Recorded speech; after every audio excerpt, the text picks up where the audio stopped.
This Warriors Life Podcast 2024, episode 33, brought to you by our mates at Kingz Container Crew.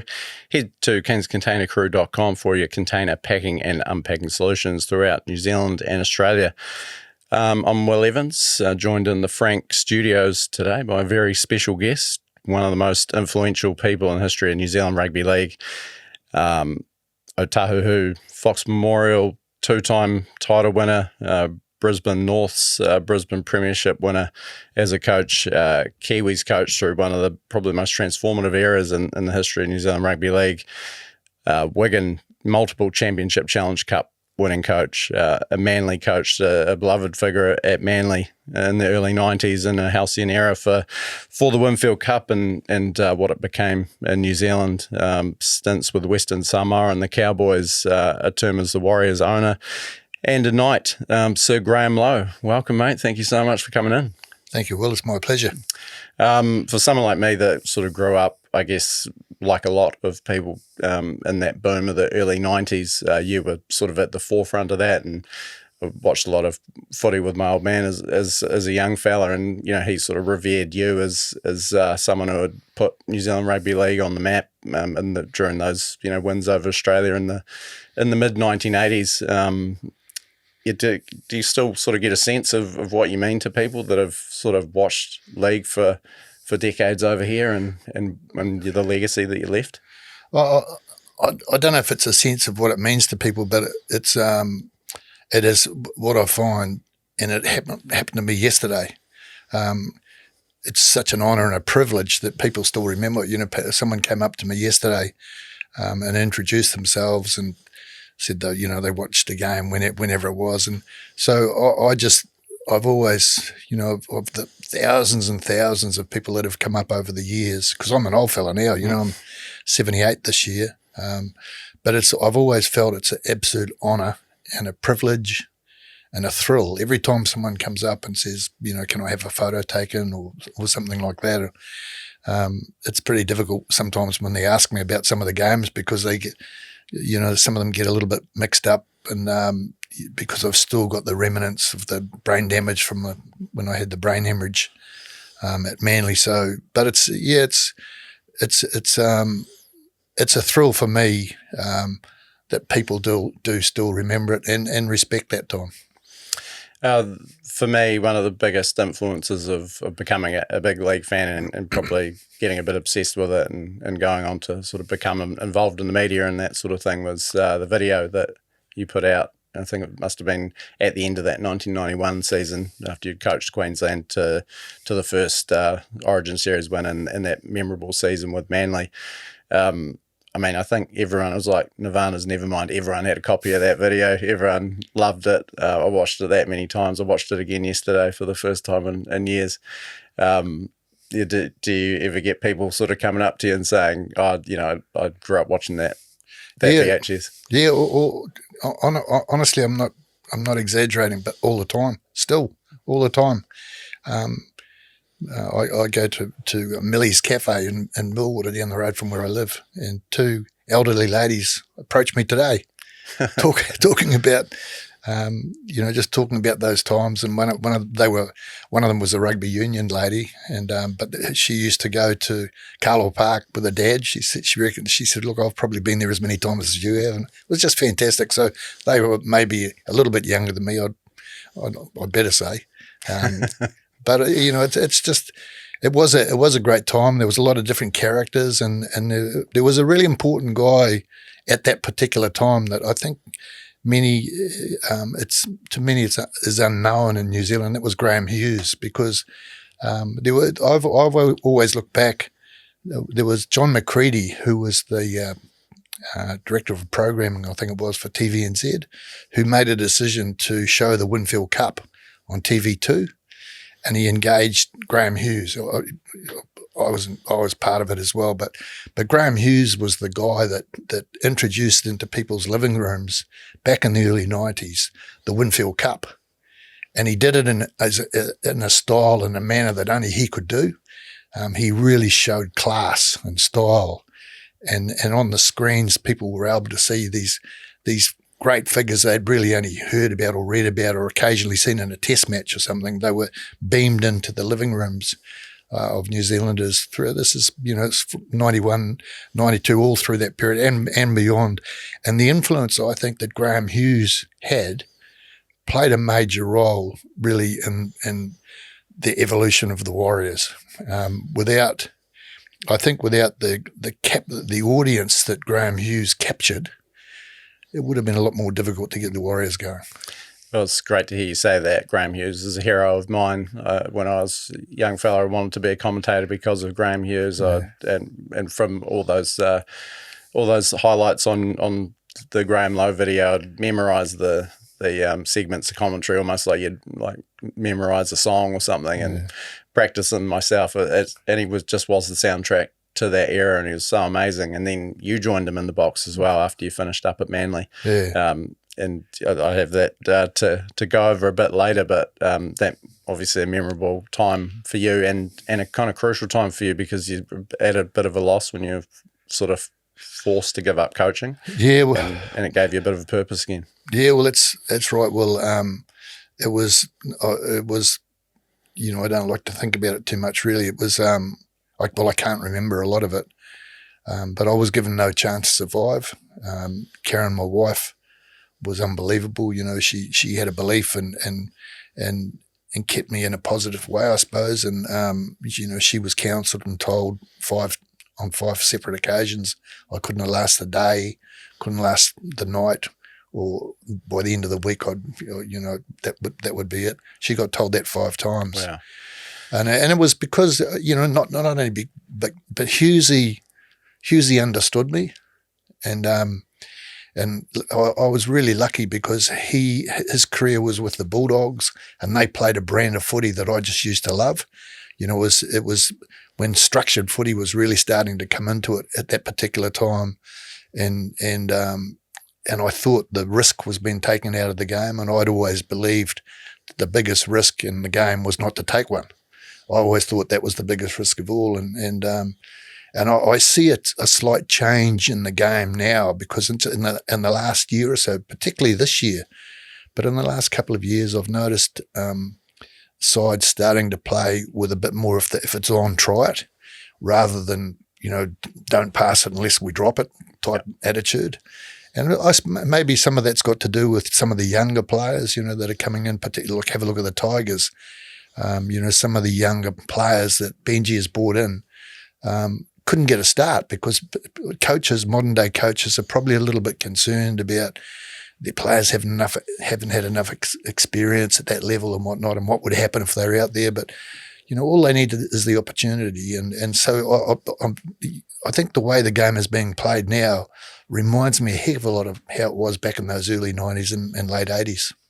And do you think that's something that might benefit the Warriors? I know they play a bit of a structured style under Andrew Webster, but with so many naturally gifted youngsters coming through their grades and those pathways are set up now that might benefit the Warriors a few years down the track. Absolutely. Well, I think it's benefiting them now. They're benefiting from a couple of reasons. Like they've got a fantastic coach, probably in my view the best coach they've ever had, and he's able to. The measure of a coach is being able to get out the best in a player. As long as they play to their potential, you can't ask any more. As long as they play to their potential, and Andrew Webster is a coach who's having the Warriors deliver their potential. Pretty much week in, week out. There was a few hiccups on the way, but the Warriors are playing a brand of footy that they haven't played for years, or they haven't attempted to play because they had this pretty structured sort of format, which I don't think it restricted a couple of things. One, it restricted the players with the natural razzle dazzle to showcase that talent, and with that talent came opportunities. But it also put a bit of timidness, I think, in the team as well. They were just not game to sort of try things. But gee whiz, you look at them play now, I think they're just fantastic. I actually, believe it or not, I tipped the Broncos and the Warriors to be in the grand final this year. That was my tip. So, it's looking a bit shaky. A bit shaky at the moment, you'd have to say. But that's the potential I thought was available. And there's nothing to say they still won't make a magnificent run from now on. They've got the talent, and most of all, the talent has got the license to play to their potential. I'll ask you a bit more about the Warriors, particularly of the last couple of years, a bit later on. But since we've got you here, I do want to whip through your incredible career, particularly in coaching, and starting back at the start at Otahuhu. You had a fairly modest playing career and retired from playing quite early. A bit of a coach by accident, but a stack of lower grade competition wins, and then all the way to Fox Memorial back to back. I mean, that's where it all began for you. It must hold a special place in your heart still. It does, and I owe the whole lot to the Otahuhu Club, and a few people that were involved in it. I've always had a belief, and it became stronger the longer I coached, and it's probably as strong as it's ever been now. Is that points in the game are the easiest thing to get. The difficult thing for a club to develop, is the proper culture, the respect, the commitment, the humility, all those values and virtues that are critical, I think, for a really good team or club. They're difficult to achieve. I think the points on the board, if you're good enough, you can drop kick a goal or score a try if you're fast enough, but you can't just say, right, we've got respect or we've got humility. You have to build into that. And that really comes, like from Otahuhu back in those days, it came from the woodwork. It came from Mrs. Bankier sitting in the doorway of the Otahuhu club. So you couldn't get into the Otahuhu club after a game. You had to go past Mrs. Bankier. And if you were wearing a hat inside or you had a jacket on that was inappropriate or anything like that, she wouldn't let you in. Doesn't matter whether you were the Kiwi coach or the local coach or the best player so she sort of set the standard outside, which was a standard that everyone at the club accepted. And they had a great crop of coaches, and I was just lucky to be one of them. And after that success you had, you moved to Brisbane. When I first went to Norths in Brisbane, it was a funny day. It was probably, I've never made much of it, but thinking back on it, just with you asking that question, reminded me. So 1978, Otahuhu played Cronulla in the Trans-Tasman Cup, and initially the rugby, New South Wales Rugby League, or Sydney, were going to send over whoever won the grand final was going to come over and play whoever won the Fox Memorial in Auckland. And as it turned out that year, Manly and Cronulla played in the grand final and they drew. And they had to have they replayed it on a Tuesday. The following week, the Kangaroos were going to the UK. So most of the Manly players got picked in the Kangaroo side. So they sent over Cronulla, thinking, we'll clean up these Kiwi blokes anyhow. I know that's what their thinking would have been. They've not said that, but that's what it would have been. Anyhow, so they came over, and the great Norm Provan was the coach of the Cronulla team, and it was the first time I'd met him. And he's the guy that's on the Winfield Cup, or the Telstra Cup now, the NRL. They still use his image with Arthur Summons. And anyhow, we beat them at Carlisle Park 8-2. So he came back to our club rooms at Otahuhu there, and we were just chatting away. Next thing, the phone went, and this bloke said, he was Bob Bax, the president of Norths in Brisbane, the Norths Devils. And he said, I've just seen in the media that your team has just beaten Cronulla. And he said, we just want to know if you're interested in coming here and coaching. And so I'd never heard of Norths in Brisbane. I didn't know, knew nothing whatsoever about them. And I said, gee whiz. And it just sort of, it came out of the blue. So he told me, he said, straight away, he said, I've got to tell you though, we've run last. We've lost half of our contracted players, and if we don't think you're any good after a few weeks, we'll get rid of you. So I said, mate, that's the best offer I've ever had. And so I said, can you call me back? Just let me think about it for 10 minutes or so. So I hung up and I went back and I had a chat to Norm Provan. There was Norm Provan and Ron McGregor, who was there at the time. Ron was the chairman of the New Zealand League, and he was back. And so we were just having a beer together, and I told them about it, and Norm said to me, "Oh, Lowe, you just got to take it." He said, "I know Bob Bax. He's a champion bloke," and he said, "I think you should just take it." And so anyhow, phone went again, and so I agreed to go. Never had a contract, had just a shake of the hand and an agreement, but I think it then took me to another level. I was lucky then because it wasn't fully professional or anything like that, but it took me to another level. I went to an area I didn't know one single player, but from that very first team, ended up within 2 years, two of them were playing for Australia. Kinescu and Mark Murray. Mark Murray, yeah. So I made Mark captain. He was only 19 first year, and Greg Kinescu, Greg was only 18, turtle, and but we went. So we missed out on the championship by 1 point the first year, and we won it the second. So it was fantastic. And in that second year, I got approached by Balmain, the great Sid Barnes. He was the secretary. Well, they used to call him the secretary, but like the CEO. So he was in the dressing room. After the final, I come in the dressing room. He was there, and also so was the guy Ken. I can't think of his name now, but from North Sydney. They approached me both on the day to come down and coach in Sydney, and then I got an offer from the Roosters as well. Wow! All within a day. It was too overwhelming for me. So I just loved living in Brisbane, and I loved being with the team and the boys, and I just said no, go away, because another thing had happened that particular year. We'd all been along and watched the very first State of Origin game, so it was a big year. There's a couple of guys that probably would have preferred you took up a Sydney gig. Fred Arcoy was at North Sydney and kind of struggled there, and Olsen at Balmain, he would have loved being your club coach, obviously, and it's come to light a lot more now with his brilliant book that Patrick Skeen wrote, the tough time he had under Frank Stanton. Yeah. The sky would have been the limit for him in club footy if he'd probably had you there. Yeah, well, Olsen's without any doubt one of the best players that ever played in Sydney. A Kiwi guy. He was just a great player, but they tried to make him into a robotic Olsen, and that was never going to work in a million years. And like all of us, we're all different. Every one of us is different, and we all need to be approached in a different way. And that's why the good coaches like Andrew Webster here at the Warriors. The good coaches are able to get the best out of individual players because they know which buttons to touch and push. So it was a big time when I went to North Sea in Brisbane. It was a great time.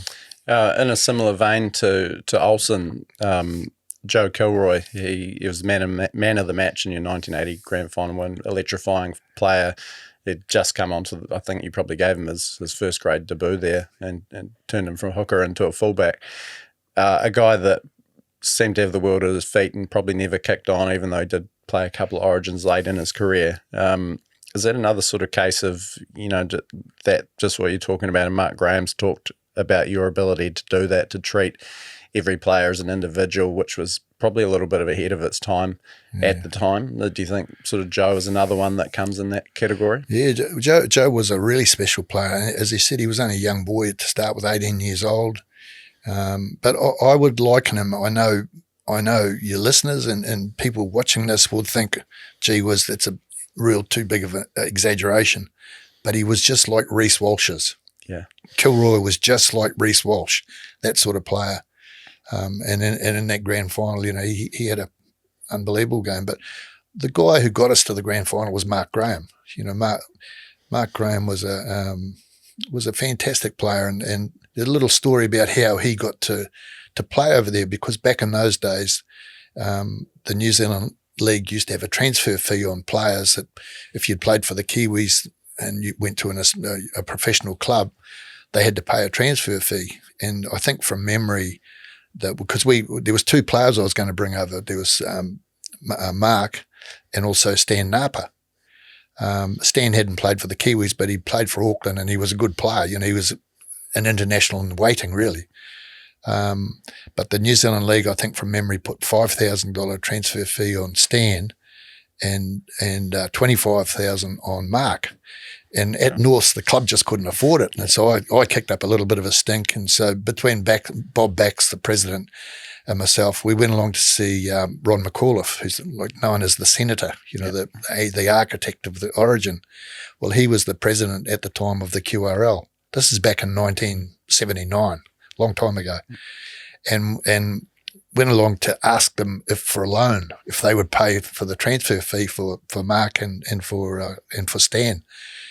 And so Ron McAuliffe, I can just still remember it clear as a bell, and just the three of us sitting around his desk under the Lang Park stand there, and he said, this guy Mark Graham, you say he's a good player, and I said, well, I'm telling you, he's better than anyone here in the Brisbane competition.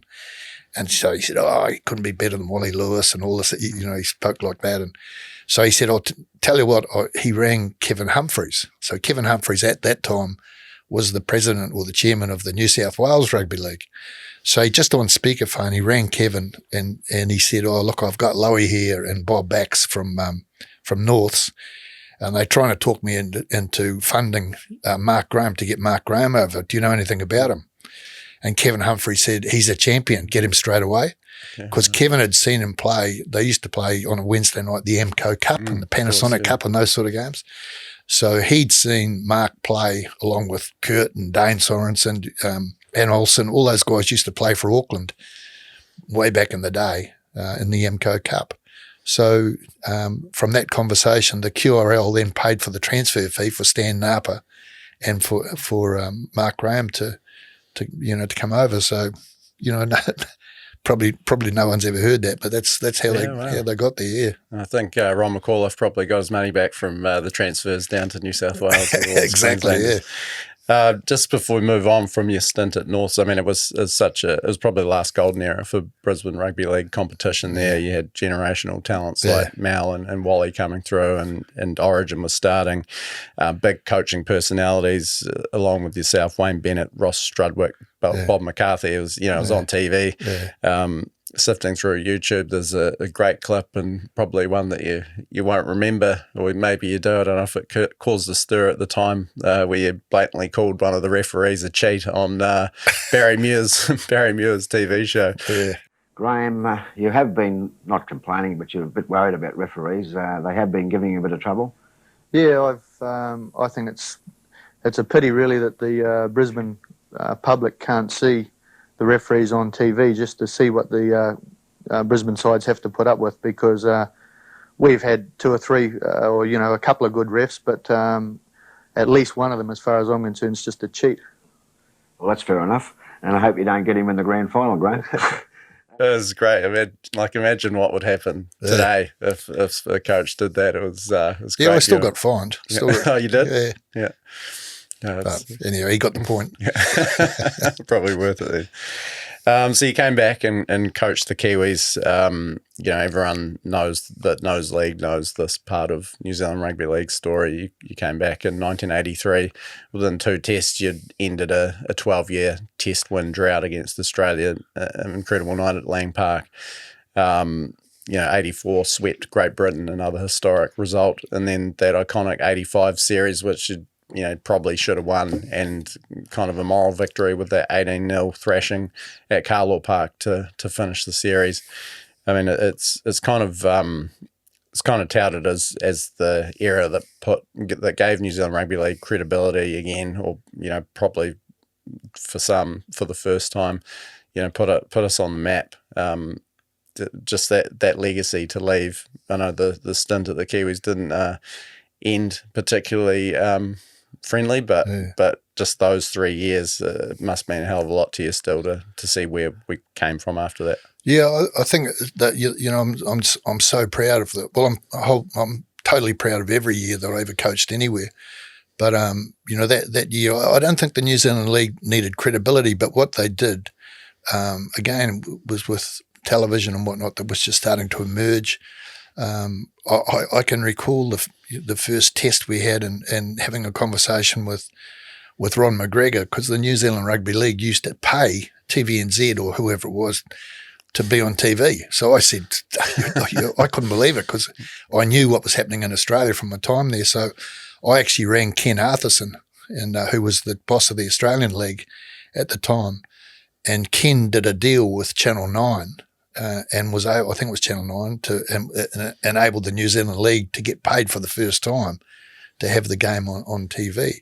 But, you know, TV did us a lot of favours in many ways. And I think that period connected the players with the public, you know, because, the rugby union is the game for New Zealand, is what New Zealand's known for and whatnot. And so rugby league is seen as the poor cousin, or was seen as the poor cousin in those days. So people really, unless they were rugby league people, knew little about the game.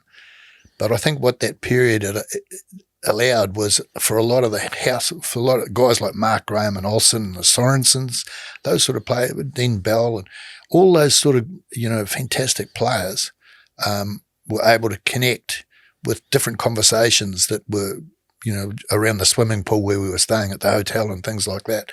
So they started to become household names, and that was fantastic. But there's probably a little bit that I left out that I should have told you. Well, right back in 73 when I started with Otahuhu in the 8th grade, I always remember I'd been coaching about a month, and I thought, I didn't know what to do really, you know, so I'd run out of things, you know, had them run around the field that way for a while, then that way and then I thought, because you're not really, as a volunteer, that's why I'm so passionate about, and I've designed some programs that are coming out soon for volunteer community coaches.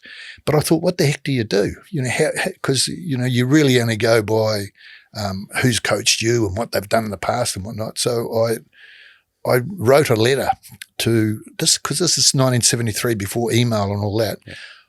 I wrote to all the big sporting organisations that I could think of. Like I wrote to Australian Cricket, wrote to Canadian Ice Hockey, to the Dallas Cowboys, to Real Madrid, to Liverpool Soccer. I wrote to all these big organisations, and I basically said, my name's Graham Lowe. I coach Otahuhu 8th grade. What should I do? That was basically what the letter was.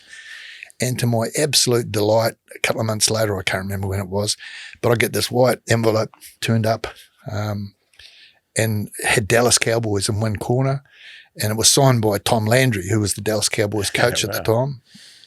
And anyhow, so to cut a long story short, I kept in communication with Tom right through to 83, and I sent him over. I used to send him over DVDs and TVNZ or TV3, I can't remember which one, used to change the format because their format over there was different. And so I showed him what we were doing. But as a result of that, Tom sent me over all sorts of videos and also dimensions for different gear that we could get cut up and used, you know, foam, like different shields and whatnot. So back in those days, there was nothing like that around. But the interesting thing was that in 1984, the Kiwis when I was coaching the Kiwis, we were playing Great Britain that year, and we hadn't. I don't think we'd beaten Great Britain in a series. I can't remember but I wanted to make sure we did. But Tom rang me and he offered me a role on the Dallas Cowboys coaching staff for their pre-season camp. Wow! And I often think, you know, it would have been would have been great. But I sort of weighed it up. But I turned that down and went up to the UK instead, and because I wanted to see some of the players would be up against. So I just wanted to see what the club football was like and what their standard was like. But so I had that relationship, and I think that influence that Tom Landry had right back in those days, sort of it's remained with me till today. Yeah. So I was friends with him right up till the mid 80s, and he passed away. I'm not sure when, but I think in the later 80s. But I never got to meet him. He invited me there, but I never actually got around to it. Yeah, it's quite amazing. Like, you know, sort of similar to Jack Gibson going over to the States in the 70s and sort of revolutionising the Sydney Premiership a decade earlier. Yeah. Oh, that's great. After your Kiwis, or actually I did want to ask, I talked to John Coffey around the time you were inducted into the New Zealand Rugby League Legends of League, and he said that you were the first coach, certainly in New Zealand, to really recognise the value of the sports media and engaging with them, and that coaches prior to you were kind of anonymous, and you know, that was something that you really, I guess, zeroed in on to Well, build the profile of the team? When I think of it, well, it's funny because sometimes I used to ring, all the media, and particularly down there with him, there was a little bit of a thing, I suppose, with the South Island media there was, and maybe there still is, I don't know, but I often used to ring them and say, oh, you should come down to training because we've got something special coming on. And they'd say, oh, thanks very much. And then I'd I'd hang up and think, what can we do? But I just wanted to get them there, just because I was always trying to compete against, or have our Kiwis and other teams compete against the publicity that the All Blacks were getting, or the Auckland rugby team was getting at the time. I mean, they were just getting wall-to-wall publicity all the time, and rugby league got none really. So I took as many opportunities as I could to try and create something that was just for the media to come along and make sure that's how we got the connection with the public. Speaking of public connection, your stint at Wigan after you finished with the Kiwis, I mean, what the Warriors have got now with their fan base is something like we've never seen, and quite incredible for New Zealand sport in general. But I'm guessing you're going to tell me there's nothing compares to those fans in the north of England. No, that's right. I think the Warriors are blessed because they've got fantastic fans, and not in Auckland, but throughout New Zealand and throughout Australia and in other parts of the world. When you go around, you see Warriors jerseys all over the place, and that's a credit to the club, and it's a credit to what the club means, I think. But Wigan is special. Wigan is very. I don't want to sound derogatory to anything here, but Wigan is really, really. I can't describe how big it is, and it's probably the most difficult day I've had in my life leaving the club. They actually offered me the job for life. And so what that meant was that I could keep staying coaching Wigan as long as I wanted to. And then as long as I never went anywhere else, they'd keep me on a pension forever at a percentage of my contract. And I mean, it was just incredible. So we built a new house there, and, I thought my life was there. I loved it. I loved the people.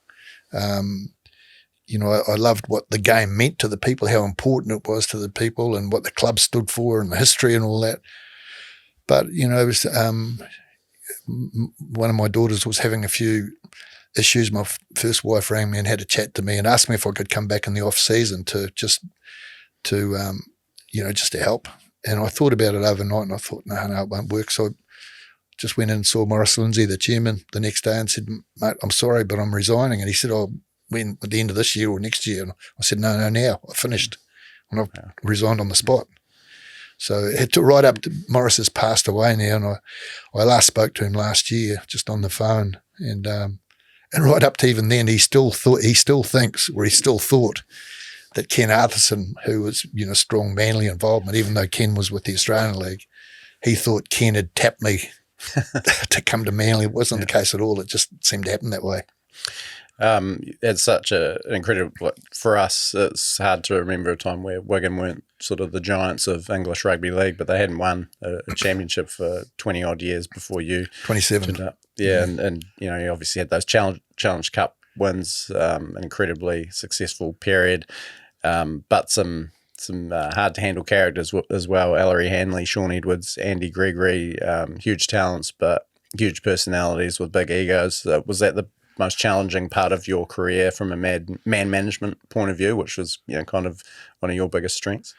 I don't know. It was difficult at the time. I mean, but when I reflect on it, and even when I thought about it,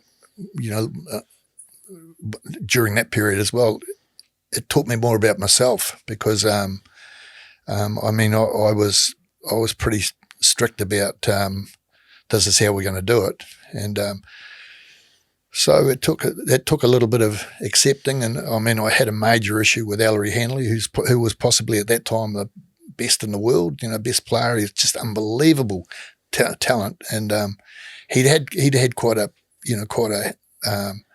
thing to handle emotionally himself because he'd always played in the backs. He was a 5'8" or centre or winger or something. That's how he played internationally. With Wigan, he mainly played centre or 5'8". But when I got there, I put him into loose forward. And so it was a big thing for him to handle.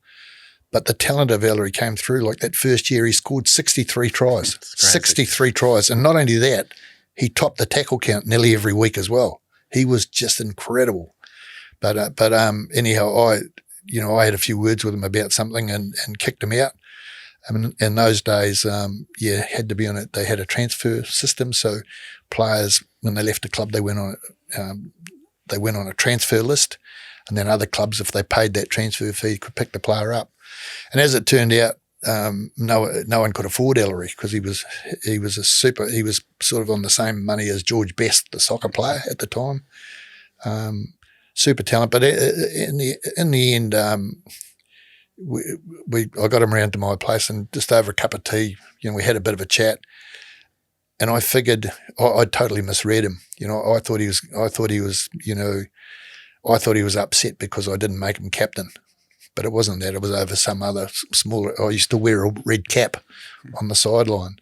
And after each game, I used to take my hat, go into the dressing room, and not necessarily the man of the match, but just someone who'd done something that I'd whispered in his ear during the week that I wanted. I used to take my cap off and put my red cap on them and just give them a cuddle and a kiss on the cheek. And anyhow, I hadn't done that for Ellery, and that's all that pissed him off.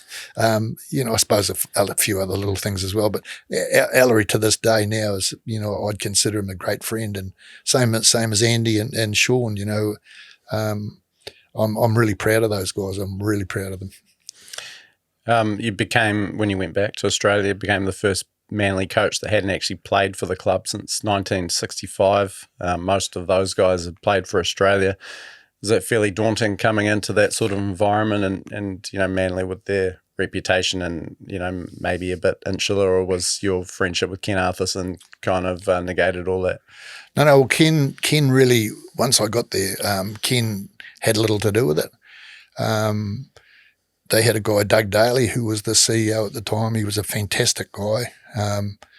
And I suppose the line was put in the sand when there was half a dozen former internationals or current and former internationals that I didn't sign. I wouldn't sign for the next year. So that caused a bit of a ruckus, and they kicked up a bit of a stink. And I remember talking with Ray Hadley, I think it was, in the media over there, and he said, "Don't you think these guys you won't sign are great players?" And I said, "I agree, they're great players, but the club came 10th, so there's something not right."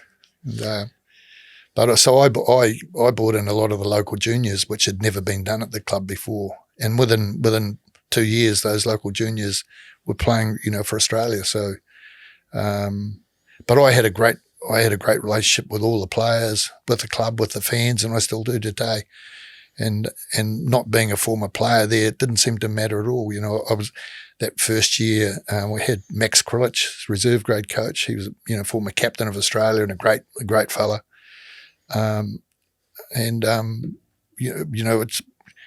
I kept some of the former players really involved, and it was never an issue. So I didn't feel that sort of pressure at all.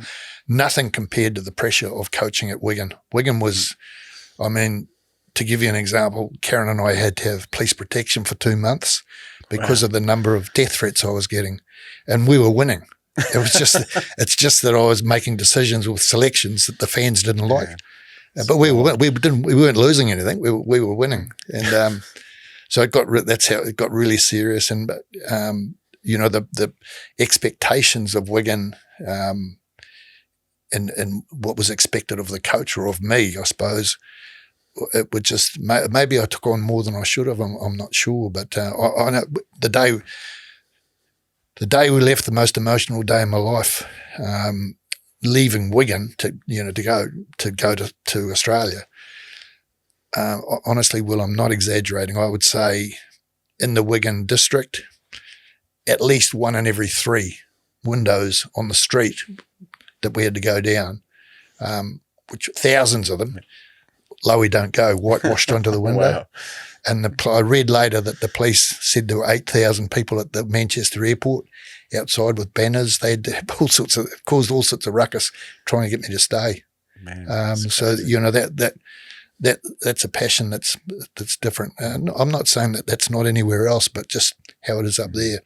But Manly they were all great in different ways. I've always thought, Otahuhu Rugby League. Otahuhu Rugby League was if there was an opportunity for it to become a professional club, I know it would have been successful because of the values and the virtues that Otahuhu introduced to little kids who were under 5 years old. That's where it started. So I've never forgotten that. Your first year at Manly took them back to the finals. Obviously, Jeff Tuvey was starting to become a star. Cliff Lyons had his best season of his career. Michael O'Connor, who you'd made captain, as you say, a bunch of your lesser known local juniors, John Jones. So those campaigns were built on the hard work of those sort of guys, and some of the Kiwis that you brought over as well. But obviously that era is so closely tied to bring Matthew Ridge over from rugby union. That was a big part of the video, if anyone who's seen it. Matthew sort of seems to have I think his legacy is underrated. He was just such a unbelievably immediate success, transformed the way goal kickers are thought of in rugby league.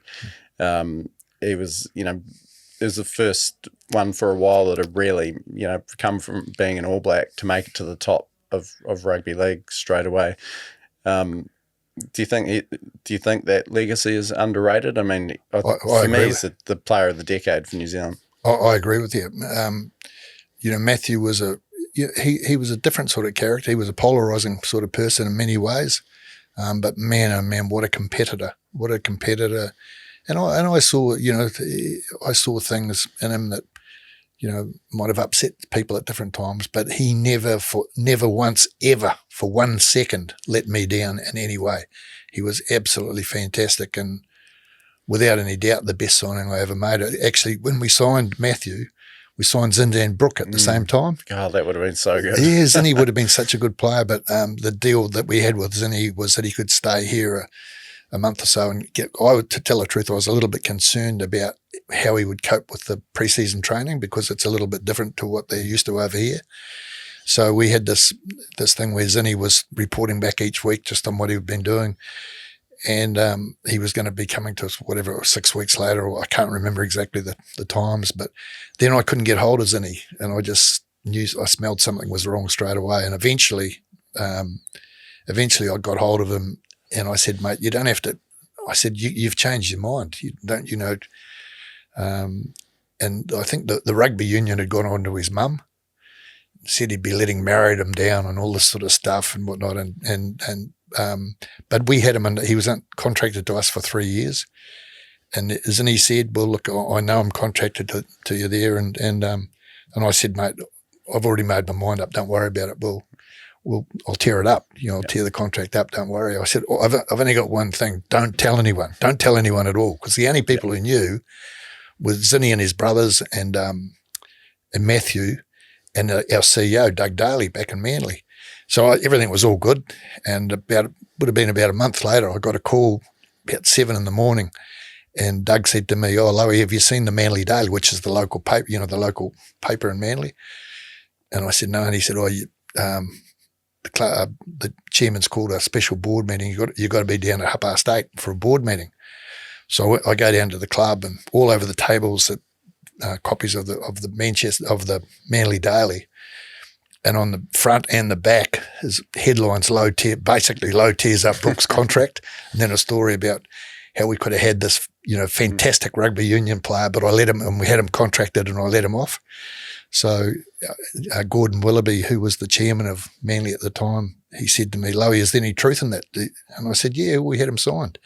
And he said, well, what's this rubbish about this? You're not carrying it. And I said, well, he's changed his mind. He wants to be a great All Black. And they're different over there. They're hard-nosed. And they said, well, he signed this. That's too bad. I said, you've got to understand, it's a boyhood dream for a lot of these guys, to become a great All Black, and that's what Zinny's going to become. So, but I probably came within a smidgen of being sacked, over that. Yeah.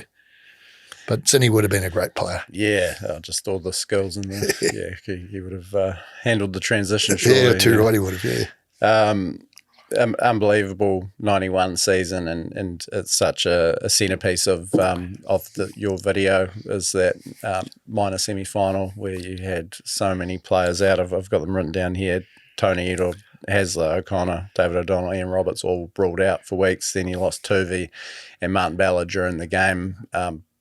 Regarded by many as the greatest semi-final, in the televised rugby league era. And just so courageous. Eventually went down 34-26, but an absolute classic of a game. I know the stakes are lower, but sort of some similarities between, what the Warriors went through on the weekend where they, had lost their back three and they're so courageous to hang in and just pipped at the end. Those games must sort of stick with you as much as some of the triumphs when your team is so courageous. Well, great games, when you're a coach, great games aren't only the ones you win. The great games are when you're seeing every one of your players playing to his potential and maybe then a little bit more. They're great games, and then if you're fortunate, you win them. But, without players playing to their potential, you struggle to win games. But, the Warriors have had a number of heartbreaks and none more so than that one just recently. So, yeah, that was it was a funny time because it was a year earlier I'd had my first health setback as well. So things were starting to become just a little bit difficult for me because I'd started off in our pre-season training in 1990, and Martin Bella said to me, he's a real funny guy, Martin, comedian type guy, and he said to me at training one afternoon, "Can I have a feel of your calf?" I thought, I think he's taking the mickey here. But eventually I let him, because he's a physiotherapist or he's in the medical profession. He was formerly anyhow. And so I said, he grabbed the back of my calf and he said, "Lowe, you've got to leave right now and go to the hospital." And I said, "Why?" And he said, "I think you've got a DVT in your left leg." And he said, "You've got to go immediately. It's life-threatening." And I said, I thought I didn't take it serious. So anyhow, I finished, and then during the night I started coughing and spluttering. I woke up in the morning, I thought I had a cold, but I actually had a pulmonary embolism had gone into my lungs. And so that started off a whole series of things, and then I had a heart attack not too much longer, and through that period of 91 was, I was in intensive care a few times. I had a couple of heart attacks. I had a stroke. Then I had a brain hemorrhage. Things were really, particularly by the end of 91. I should have stopped. I should have actually stopped during 91. Actually, during the State of Origin series. I remember giving the team talk, first team talk. I think it was in the third one. I gave the team talk from the intensive care unit at Royal North Shore Hospital. I convinced them to be able to they had a speakerphone they just put on my lap, and I agreed that as long as my heart rate or whatever is the monitors were, as long as it didn't go there, if they went above, they'd just pull the plug of the phone. And so while he got all the players in his room, the manager got all the players in the room up at the Travelodge in Brisbane where we were staying, and I gave the first team talk from the intensive care unit at the hospital. So added a bit of drama. So I wasn't there for the first few training runs, and then I had to convince the hospital to let me go, or otherwise I'd just walk out. And I remember getting up to Brisbane, and Karen was with me, and we got a cab, and I said to the cab driver, "Can you take me to?" I said to him, "Do you know where Queensland's training?" Because my mind was all over the place, and he looked at me, and he was an Italian guy, and he looked at me and said, "Oh, Lowe, you're the coach. You don't know where train. Who knows?" Next thing, he pressed a button, and I had must have had about 20 or 30 cabs, like an escort, all the way to where we were training. And I struggled to get out of the car, and had to have crutches out in the middle of the field, and then got a chair and just carried on the train, just sitting in a chair in the middle of the field. But I think, while I smile about it sometimes now, I was really, really lucky that it didn't finish me right off. But I should have actually stopped back then, but I tried to keep going. All those setbacks are so vivid in my mind from when they happened. It was obviously big news over here, and even though I was quite young, it's amazing now to rewatch your video and what you went through. Like, you're only, I think, then a couple of years older than I am now, to to think about that, and then also carrying on with the coaching Manly, coaching Origin. You climbed out of a hospital bed to get there for a decider. It's just seems crazy now.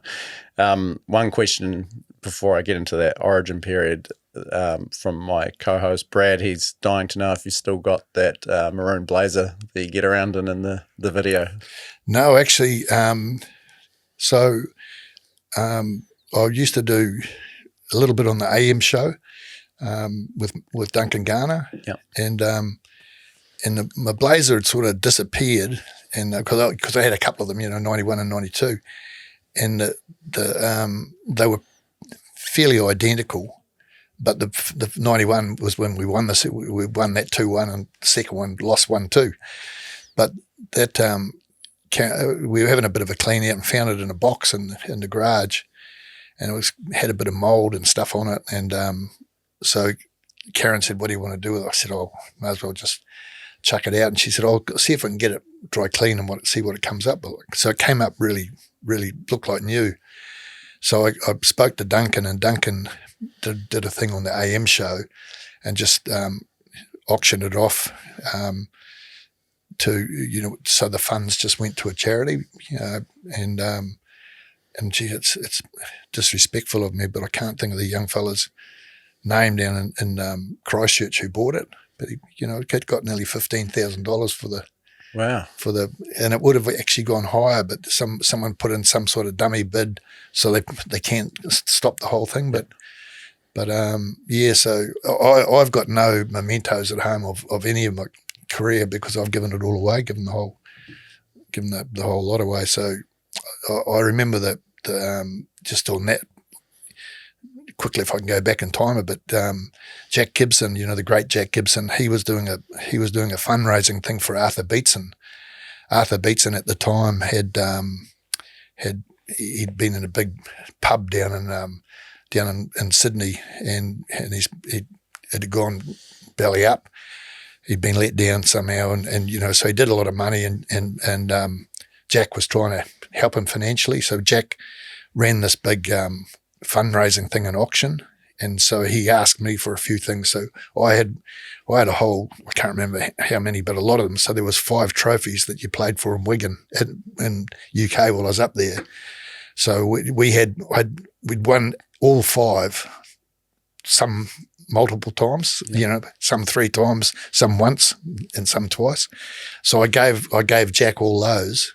And I always remember gave him those, and then he got everyone to get a $1 note and just signed the $1 note, and he framed the whole thing. So got a $40,000-$50,000 or whatever it was for at auction at the time for Arthur Beetson. So so with the back to the Origin blazer, I've got nothing but memories, and just this morning I got a text from Wally Lewis saying, "I'm looking forward to seeing you on Tuesday," because they have a thing called Fogs, which is former Origin greats, a big luncheon at Suncorp Stadium.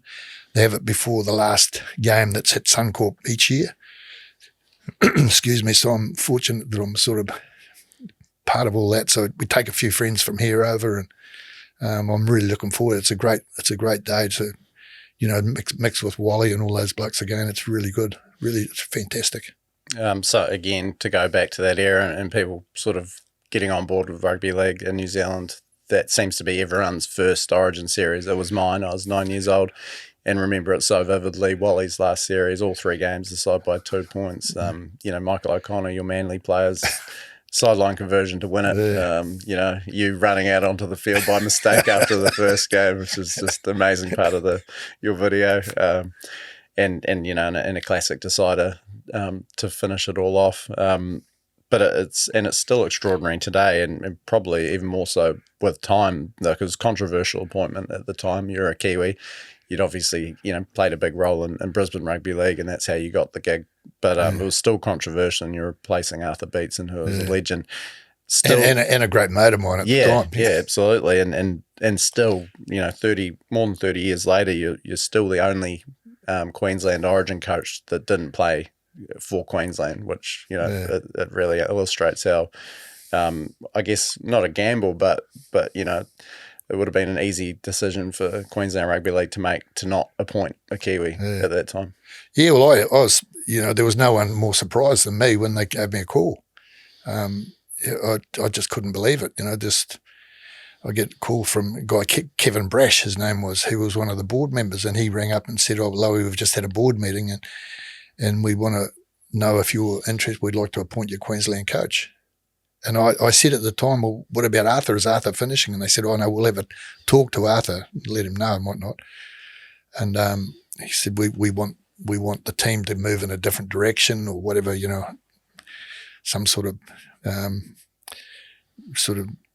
story it was at the time." But in typical administrators' fashion, up till after my appointment, no one had told Arthur. So Arthur only found out about it during the media. So that caused a storm and a half. But Arthur was a great supporter of mine, as it turned out. Well, I knew anyhow. So, but no, it was a great period that I'm so immensely proud of. But it was also the start of something that I still haven't recovered from today. So, health-wise. So it's, so many positives came out of it, but those positives outweighed the negatives, which were really difficult for me to cope with at the time, because only being, a young guy, I had to stop, and I just couldn't believe it. I had to retire, and I tried to keep going through 92. I tried, but I should have stopped.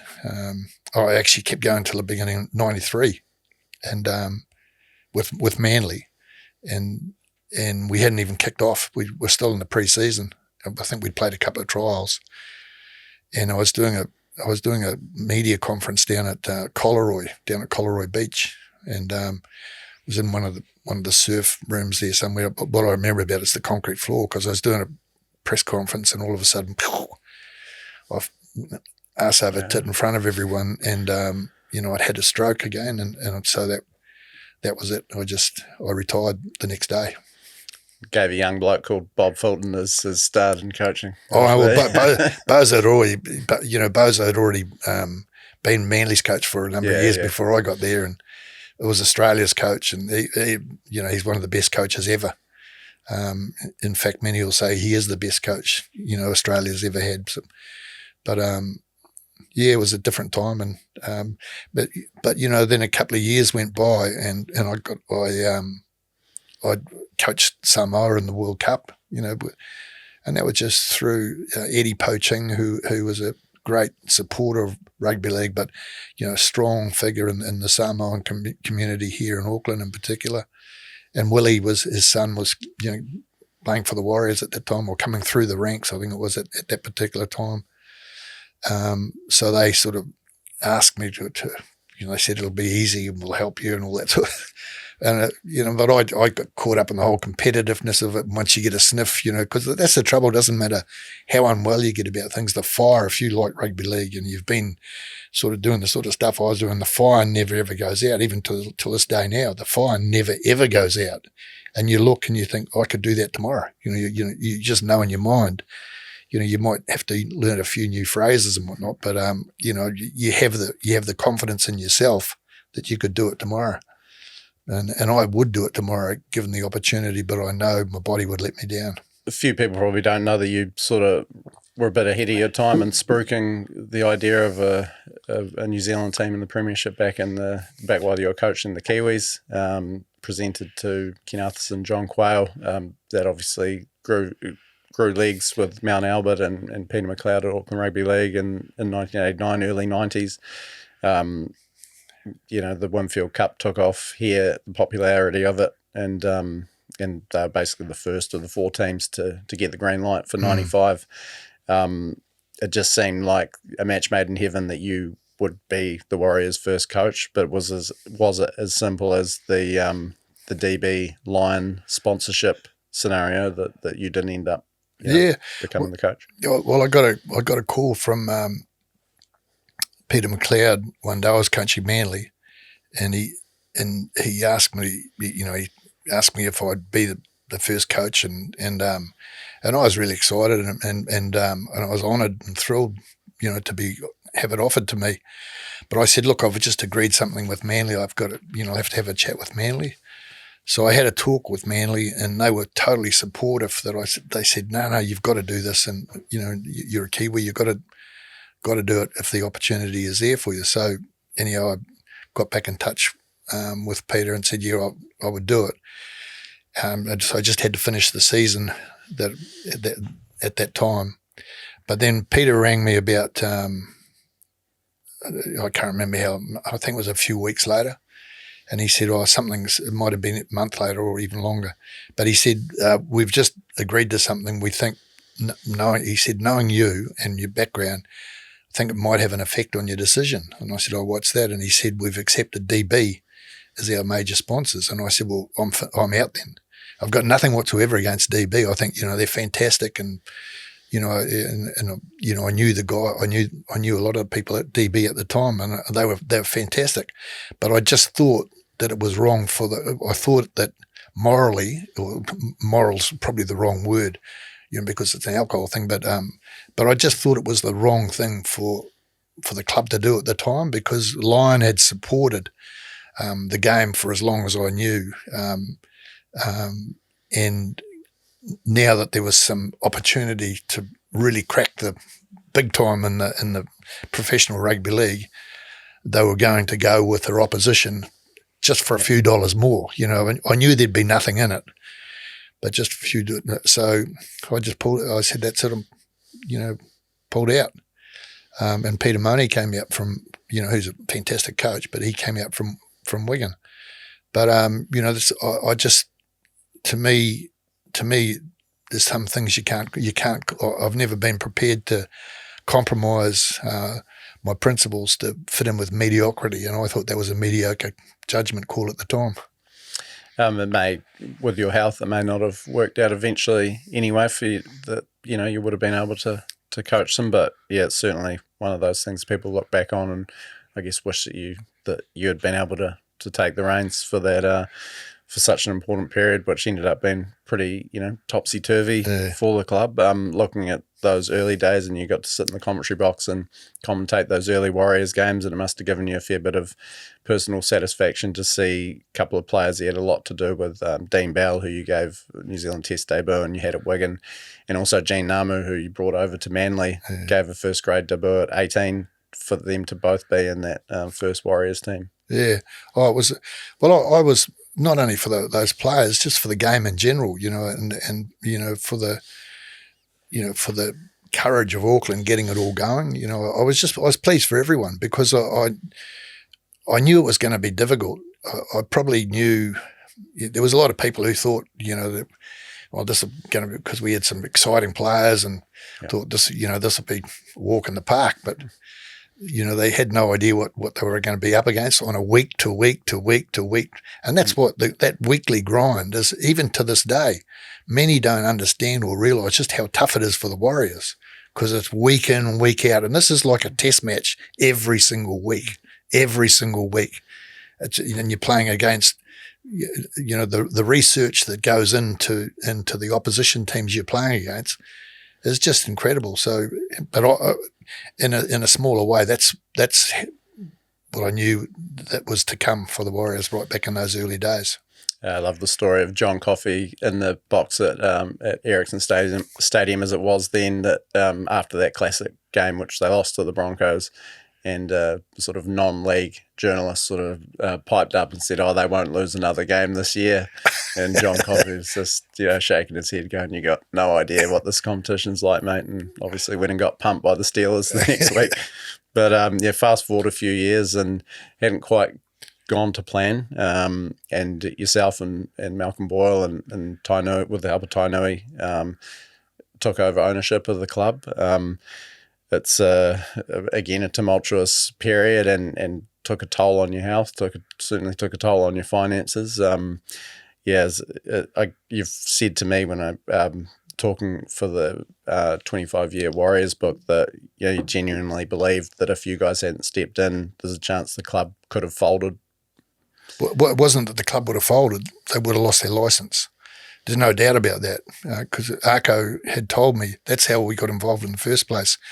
He said to me that there were, because the Warriors weren't performing, and there was a lot of political pressure on the game back in Australia to, why is this New Zealand team in there? We should have a team from the Central Coast or these other areas that were really pushing hard to get a licence, and you've got a team over here in Auckland who's not playing well. They don't look like they're ever going to be playing well, and so there was. It was around about that time that I think the thinking of the Australian League was private ownership, because looking at sport from overseas, all sorts of sport was the success of it was coming through private ownership. So Arco said, is there anything any ideas that I had that we could happen?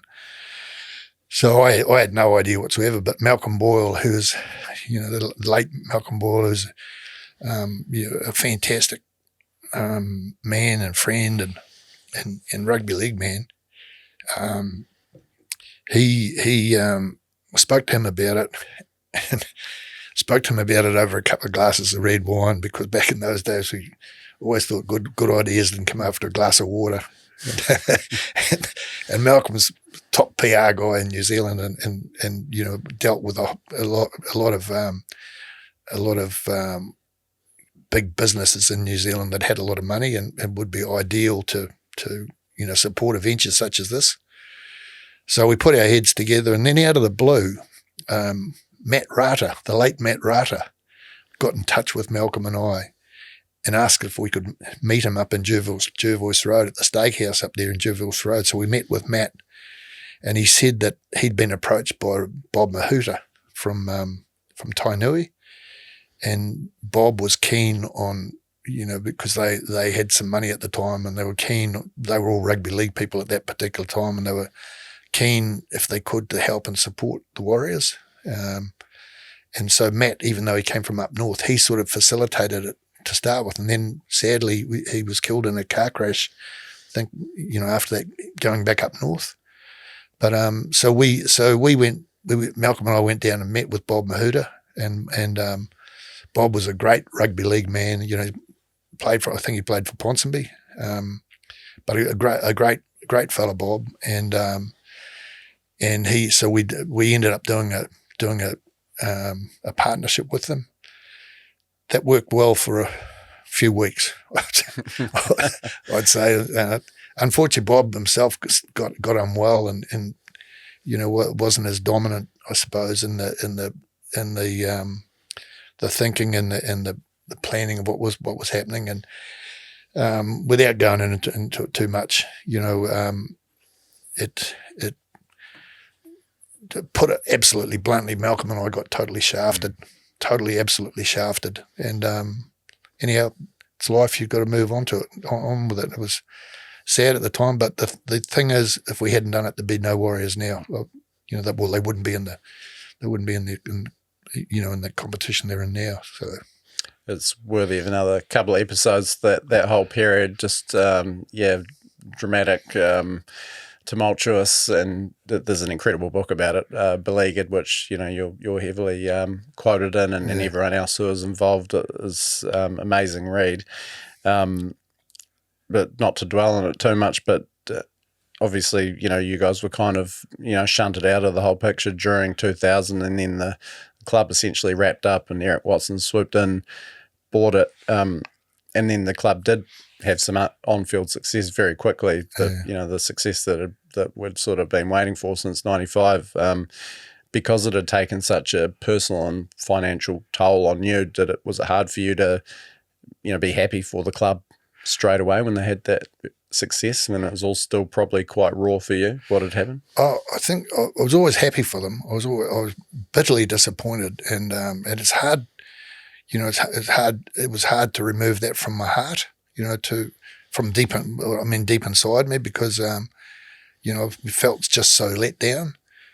but you got to move on. You have to move on, and I was still always wanted and happy for them to succeed, but